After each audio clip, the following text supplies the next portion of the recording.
पंजे वाड़ो, मोदी से पंगा ना लो, ये गठबंधन को बचा लो 24 की बुरी हार से, कि अब थारी सीटें ना आएंगी 40 पार से। गठबंधन को पंजे वाड़ो, मोदी से पंगा ना लो, इस गठबंधन को बचा लो 24 की बुरी हार से, कि अब के सारी सीटें ना आएंगी 40 पार से। नहीं पता मेरी 2 मिनट होली भाई लानी रहेगी, कोई बात नहीं।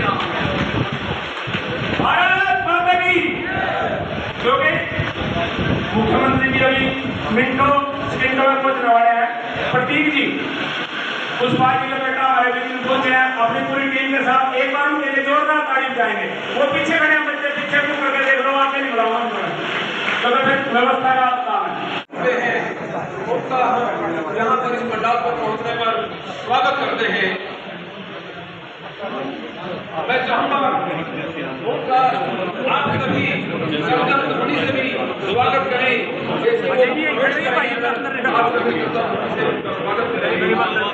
ये हमारे ग्रहण करें, अगर कुर्सियां नहीं है। आइए पवन जी, मैं आज के आयोजकों की तरफ से आज इस सभा के अंदर आज के यशस्वी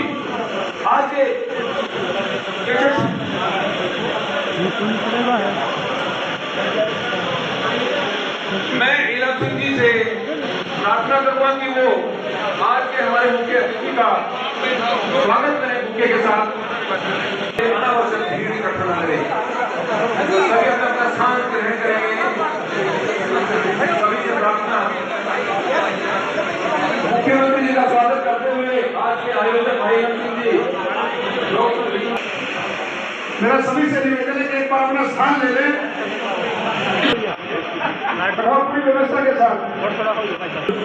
जी आर्य सुरेंद्र सिंह जी और अमित सिंह जी सरपंच के द्वारा आयोजित आज इस सभा के अंदर उपस्थित बहुत ही ओजस्वी माननीय मुख्यमंत्री आज के हमारे मुख्य अतिथि और उनके साथ आए और जगमोहन जी मेहता साहब आए हैं, नायक जी हमारे माननीय मुख्यमंत्री राज सिंह जी सैनी जी के रूप में।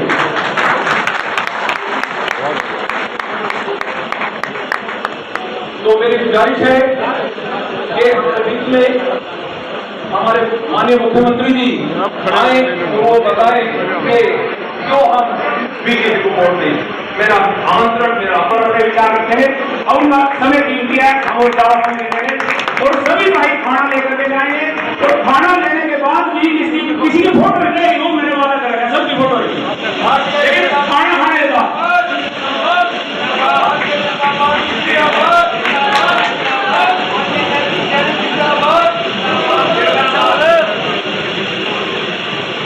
भारत माता के जय, भारत माता के जय। बहुत ही सम्मान के आज के कार्यक्रम के आयोजक चौधरी ईलाम सिंह जी, प्रभारी अर्जुन मंडल करनाल, भारतीय जनता पार्टी के बहुत ही वरिष्ठ नेता आदरणीय जगमोहन नारायण जी, सुरेंद्र कादियान जी, चेयरमैन ब्लॉक समिति श्री ईलाम सिंह जी आर्य, मंडल के हमारे सचिव संजय भटला जी, श्री अमन जी पूर्व सरपंच दादूपुर, यशवीर जी सरपंच दादूपुर, महेंद्र जी सरपंच मेहमदपुर, बाबूराम जी सरपंच मंजूरा, प्रणाम करता हूँ। भाइयों चुनाव चल रहा है, 25 मई को इस देश की सबसे बड़ी पंचायत का हमने निर्वाचन करना है। ये चुनाव पंचायत का, गांव का नहीं है। ये पंचायत या किसी वार्ड का भी चुनाव नहीं है। ये चुनाव इस देश की दिशा और दशा तय करने का चुनाव है। और इस देश में दो धाराएं हैं। एक धारा जो आप लोगों ने देखा है पिछले 10 वर्षों में, जिन्होंने भारत का सम्मान गौरव दुनिया के अंदर ऊंचा किया है। एक धारा जिसने अपने 10 वर्ष के कार्यकाल में इस भारत के सम्मान और गौरव को नीचे करने का काम किया। ये दो धाराएं इस देश के अंदर चल रही हैं। भाइयों, निर्णय इस देश के लोगों ने करना है कि हमने कौन सी धारा के साथ चलना है। भाइयों, जब हम देखते हैं इन 10 वर्षों में ये भारत एक मजबूत भारत बना है, एक सुरक्षित भारत बना है, एक विकासशील भारत बना है। और इन 10 वर्षों के अंदर देश ने दुनिया के अंदर एक अपना स्थान हासिल किया है। और भाइयों, आने वाले समय के अंदर आदरणीय नरेंद्र मोदी जी ने एक संकल्प भी लिया है। उन्होंने कहा कि 2047 तक ये राष्ट्र, ये विकसित राष्ट्र बन जाएगा। इसके लिए हम मजबूती से काम करेंगे।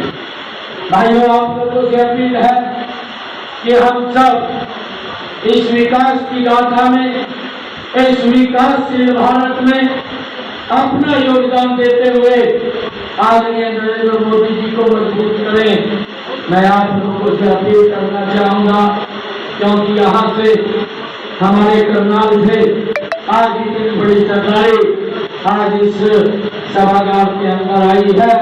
मैं आप लोगों से ये अपील करता हूँ कि करनाल लोकसभा की सीट 2019 में ये देश में दूसरे नंबर के ऊपर आई थी, परंतु जब 4 जून को रिजल्ट आए, ये करनाल की सीट पूरे देश में नंबर 1 स्थान के ऊपर आए। इसके लिए आप लोगों से अपील करता हूँ। और भाइयों, ये करनाल का उपचुनाव भी है। यहाँ से भी कमल का फूल खिला करके आप सब लोगों ने चंडीगढ़ में उसको लेकर के जाना है।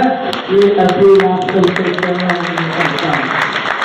भाइयों, पिछले 10 वर्षों में अगर हम करनाल के ऊपर नजर डालें, 2014 का करनाल, 2024 का करनाल, पार्कों के नियमीकरण की बात करें, पार्कों में चहल लगाने की बात करें, पार्कों के अंदर चाहे हम ओपन जिम लगाने की बात करें, चाहे नया बस स्टैंड बनाने की बात करें, चाहे करनाल के अंदर महाराणा प्रताप हॉर्टिकल्चर यूनिवर्सिटी बनाने की बात करें, चाहे करनाल के अंदर नई सड़कें बनाने की बात करें, या करनाल के अंदर स्वागत द्वार बनाने की बात करें, करनाल के अंदर भाइयों ऑथराइज कॉलोनियों को ऑथराइज करने की बात करें, चाहे उन कॉलोनियों के अंदर नई गलियां बनाने की बात करें, और चाहे करनाल के अंदर उन कॉलोनियों के अंदर बिजली पानी की व्यवस्था की बात करें, और चाहे करनाल के अंदर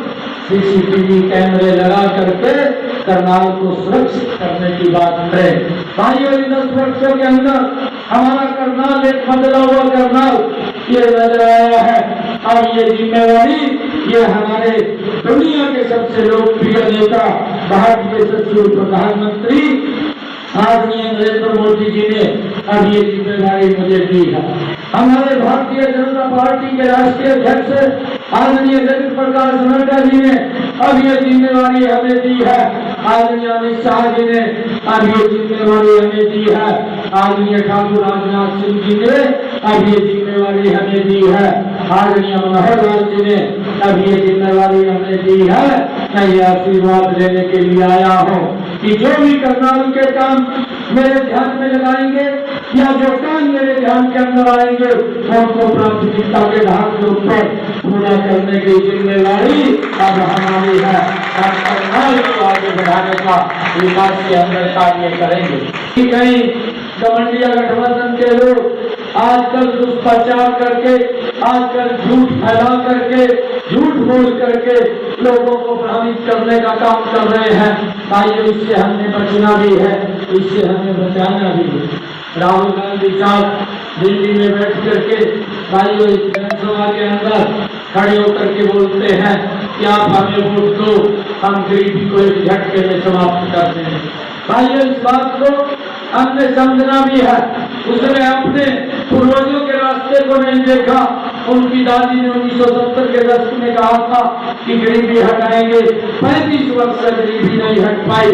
और जब लगने लगा कि गरीब हमारे से दूर हो रहा है तो उसके पिताजी ने एक और झूठ बोल दिया और उन्होंने कहा कि मैं तो 1 रुपया भेजता हूँ, परंतु करनाल में 15 पैसा लगता है। 85 पैसे कहाँ खर्च होने थे? इस गरीब के ऊपर खर्च होने थे। उनको क्या सुविधाएं मिलनी थी, कौन से विकास कार्यों पे खर्च होने थे, इसकी चिंता नहीं की और झूठ बोल करके भी वोट लेते रहे। और अब इनका युवराज ये खड़ा होकर के बोलता है कि आप हमें वोट दो, गरीबी को एक झटके में समाप्त कर दूंगा। भाइयों, इस बात को हमने समझना है। ये इस प्रकार का झूठ बोल करके लोगों को भड़का करके ये वोट लेने का काम करते हैं। और एक और बात ये राहुल गांधी ने कही कि आप हमें वोट दो, मैं गरीबों के खाते के अंदर 1 लाख रुपया खटाखट डालने का काम करूंगा। भाइयों, ये 50 लाख करोड़ रुपए का बजट बनता है और इस देश का बजट मात्र 46 लाख करोड़ रुपए का है। ये कहां से पैसा ला करके देगा?